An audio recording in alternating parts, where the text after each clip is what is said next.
Karena kebanyakan peternak mengira bahwa kegagalan itu karena pakan jelek, DOC jelek. Sebenarnya itu menurut saya terkambing hitamkan ya.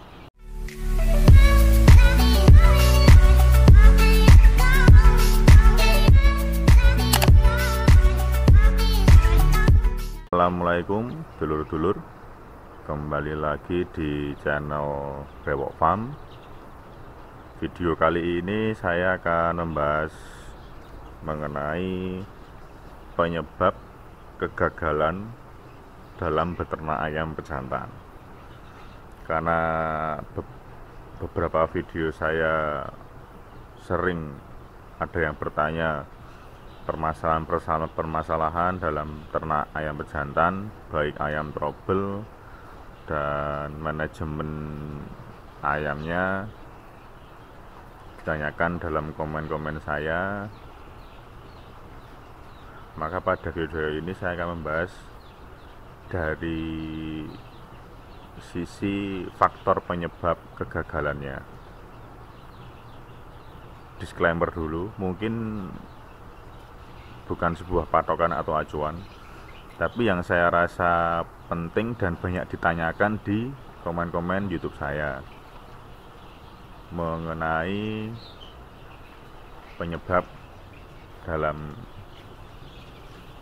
beternak ayam itu gagalnya kenapa ya. Kalau dari saya yang pertama itu adalah kegagalan dalam masa brooding. Masa brooding itu menurut saya adalah langkah pertama kita untuk mencapai keberhasilan dalam ternak ayam ya. Karena di situ kita pelihara dari DOC, dari ayam umur 1 hari. Kita menggunakan pemanas untuk menghangatkan ayam, karena di situ organ-organ ayam akan tumbuh dan disempurnakan ya. Jadi kalau dalam masa brooding kita udah gagal, langkah-langkah kedepannya akan lebih berat. Tapi kalau brooding itu kita bisa berhasil, langkah selanjutnya akan lebih mudah untuk menyelesaikannya berhasil sampai finish. Terus yang perlu diperhatikan dalam masa brooding itu apa? Yang pertama adalah tingkat panasan atau suhu idealnya dalam brooding. Kalau patokan yang saya gunakan pasti juga akan beda-beda, karena suhu di literatur, artikel-artikel dan sebagainya juga berbeda-beda. Tapi kalau yang saya rasakan itu ada di suhu 30 sampai 32.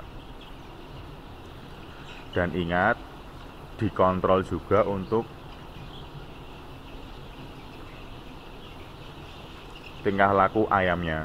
Kadang-kadang kalau saya suhu di 28, 29 pun kadang-kadang ayam udah minggir, udah kepanasan ya, menjauhi kompor atau pemanasnya. Tapi ada juga suhu yang dingin, ayam tetap minggir.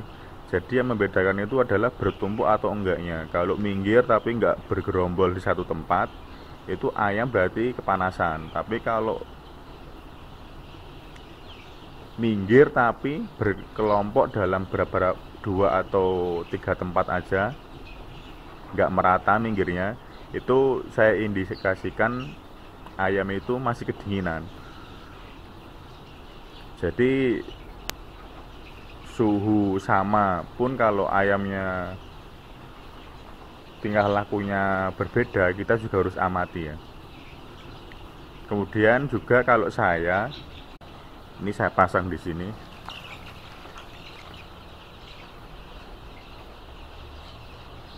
harus pantau dengan termometer digital, paling enggak yang ada kelembapannya.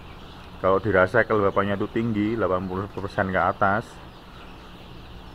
walaupun suhunya udah 30-32, ya tetap kita kasih ruang udara agar kelembapannya tidak terlalu tinggi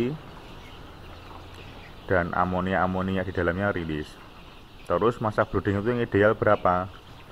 Kalau saya melihat suhu saat kita melakukan brooding, apakah musim hujan atau musim panas. Tapi kalau saya biasanya 14 hari udah saya lepas. Tapi waktu cuaca panas sekali itu biasanya ya 12 hari udah cukup ya. Tapi maksimal saya 14 hari. Kalau mau lebih jelas untuk brooding, ada di playlist saya mengenai manajemen brooding ayam pejantan ya. Itu tadi faktor yang pertama ya. Jadi kunci pertama, langkah pertama, kita harus berhasil dalam masa brooding dulu.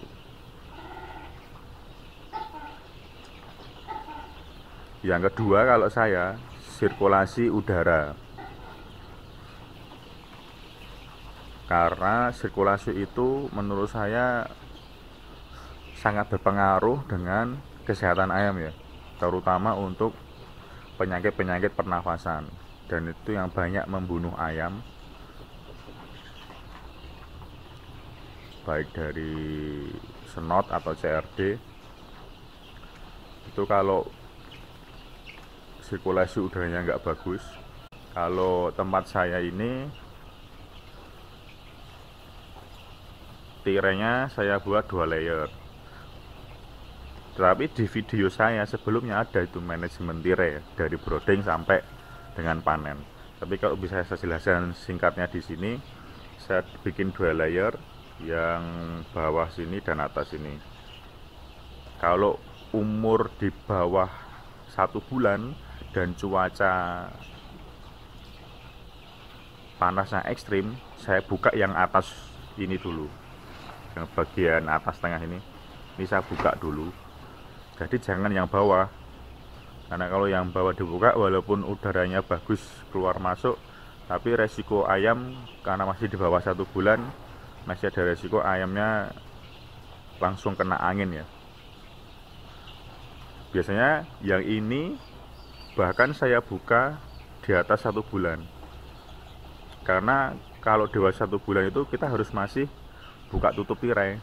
Jadi kalau yang ini kan saya tali paten, jadi kalau begitu saya lepas yang atas, kalau mau benerin lagi udah susah. Biasanya kalau di bawah 1 bulan seperti ini, saya buka tirai yang sisi kiri ya, sedikit ini siang saya buka, nanti malam saya tutup lagi. Ini kan kondisi ayam saya hari ini umur 19 hari ya, jadi masih harus buka tutup tirai, nggak bisa langsung plong semuanya. Walaupun di awal saya katakan sirkulasi itu penting, keluar masuk udaranya, tapi ya harus lihat umur. Yang saya sebutkan tadi di video saya sebelumnya sudah ada manajemen tirainya, bisa dilihat. Kemudian faktor yang ketiga dalam kegagalan ternak ayam pejantan menurut saya adalah sanitasi dan biosecurity kandang.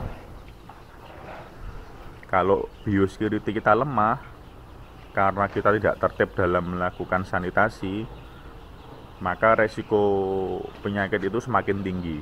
Karena periode-periode yang sebelumnya kita lakukan itu kan ada sisa-sisa kotoran ya. Kalau kita tidak cuci kandang dengan bersih, tidak membersihkan alat pakan dengan bersih, tidak disemprot dengan antiseptik, dan kuman tidak terbunuh, virus tidak terbunuh, ya akan muncul penyakit yang membuat ayam kita trouble. Kalau dari kandang sendiri, saya juga sudah buat videonya mengenai pembersihan kandang. Kalau saya biasanya cuci kandang itu 3 kali. Selesai bongkar kotoran, saya cuci untuk menghilangkan kotoran. Setelah kotoran bersih, saya cuci kedua kali. Kalau ada sabun, saya pakai sabun, tapi kalau nggak ada, cuci biasa nggak masalah. Kemudian saya cuci ketiga kali dengan semprotan antiseptik seluruh kandang ya, baik yang mau digunakan brooding di sini ataupun yang belum terpakai seperti sebelah sana, saya semprot semuanya Tetapi waktu 3 hari menjelang brooding, saya semprot lagi antiseptik di bagian box broodingnya, baik terpal dan lantainya saya semprot semua. Kemudian waktu cuci alat-alat tempat makan, tempat minum, ini setelah saya cuci dengan sabun, saya celupkan dengan antisep. Itu kan kita harus masih menyimpan ya, nggak semua digunakan langsung. Jadi kita cuci bersih, antisep, simpan di tempat yang sudah disediakan. Nanti sebelum digunakan, kita celup lagi dengan antisep untuk melindungi sebelum kita gunakan. Jadi harus berlapis ya. Kemudian lingkungan kandang juga dikontrol. Pastikan nggak ada sampah-sampah atau kotoran ya. Jadi di sekeliling kandang seperti ini juga harus disemprot. Luar dalam disemprot, jangan hanya dalam kandangnya. Terus untuk tempat untuk cuci-cuci, tempat minum seperti ini juga pastikan bersih, jangan ada kotoran ya. Karena siapa tahu di situ ada kotoran, bawa penyakit, terus ada lalat ke situ dan masuk ke kandang membawa penyakitnya ke dalam kandang. Jadi sudah 3 faktor yang kita bahas. Faktor selanjutnya yang mempengaruhi kegagalan dalam beternak adalah medikasi yang buruk. Rata-rata peternak itu memberikan obat kalau ayamnya udah sakit ya.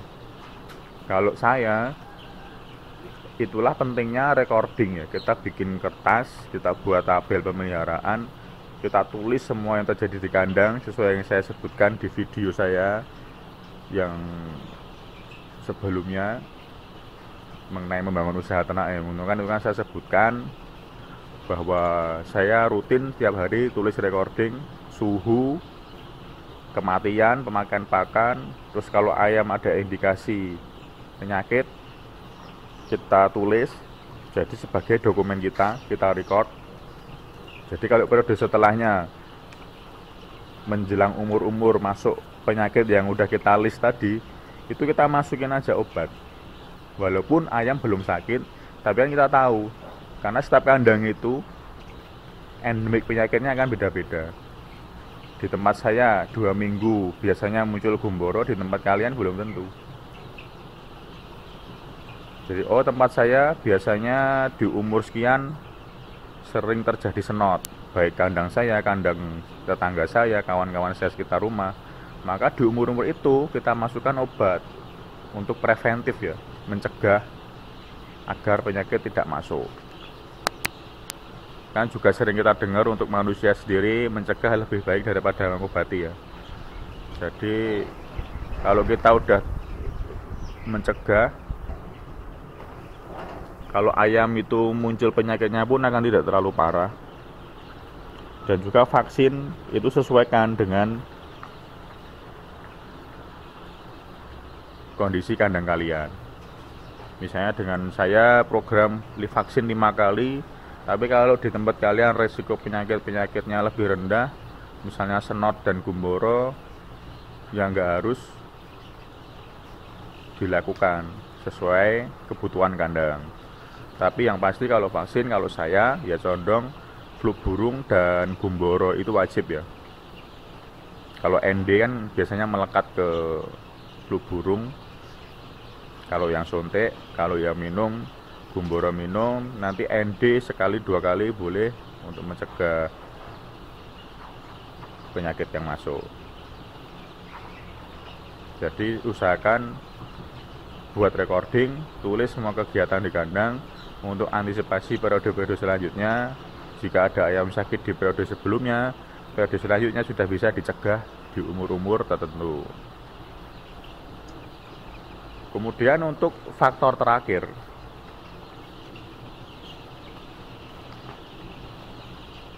jadi faktor yang kelima ya. Ini saya taruh terakhir, tapi menurut saya ini yang paling penting karena ini berkaitan dengan kebiasaan kita. Faktor terakhir yang kelima adalah biasanya peternak itu kurang peka terhadap kondisi kandang dan perilaku ayam. Seperti yang saya sebutkan tadi di awal, mengenai brooding, kita harus tahu karakter ayam. Nah, di umur-umur sudah waktunya masa pembesaran, itu kita juga harus tahu perilaku ayam itu seperti apa. Kalau hari ini makan segini, kok hari berikutnya berkurang, ini berarti ada yang harus kita lihat di perilaku ayamnya, ciri-cirinya, apakah tadi ada penyakit, atau kalau nafsu makannya sedang berkurang, cuaca dingin. Kalau cuaca dingin nafsu berkurang, ya kita otomatis masukkan jamu agar nafsu makannya kembali lagi.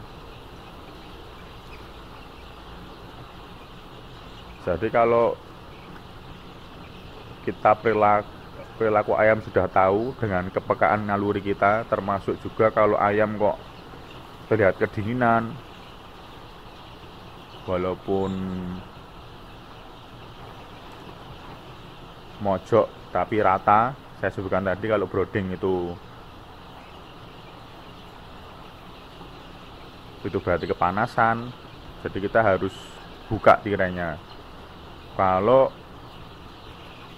ayam mulutnya mangap-mangap kayak kepanasan, kita lihat tirai kita belum full semua dibuka, kita buka. Itu kan berhubungan dengan naluri kita, dan itu harus dilatih. Kita jam terbang dalam beternak semakin lama, kita akan semakin tahu mengenal perilaku ayam. Dan intinya kalau dulur-dulur ingin mempelajari mulai perawatan dan penanganan ayam chopper dan bejantan, ini juga bisa untuk chopper. Bisa dulu lihat di playlist saya perawatan ayam chopper dan bejantan. Insya Allah di situ sudah lengkap semua, bisa dipelajari.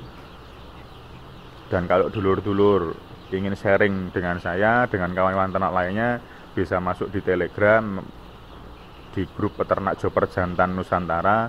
Insya Allah kita bisa sharing di situ, kita temukan solusi-solusi bersama, belajar bersama ya.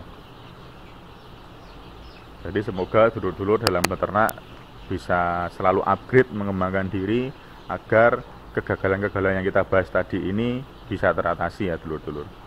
Jadi itu saja video saya kali ini, semoga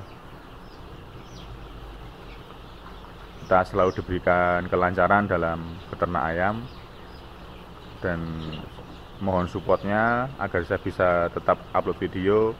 Mohon di subscribe, like, share, dan komen. Jika berguna untuk peternakan dulur-dulur, bisa sebarkan channel YouTube saya di kawan-kawan dulur-dulur semua. Terima kasih dulur-dulur, untuk video kali ini saya cukupkan.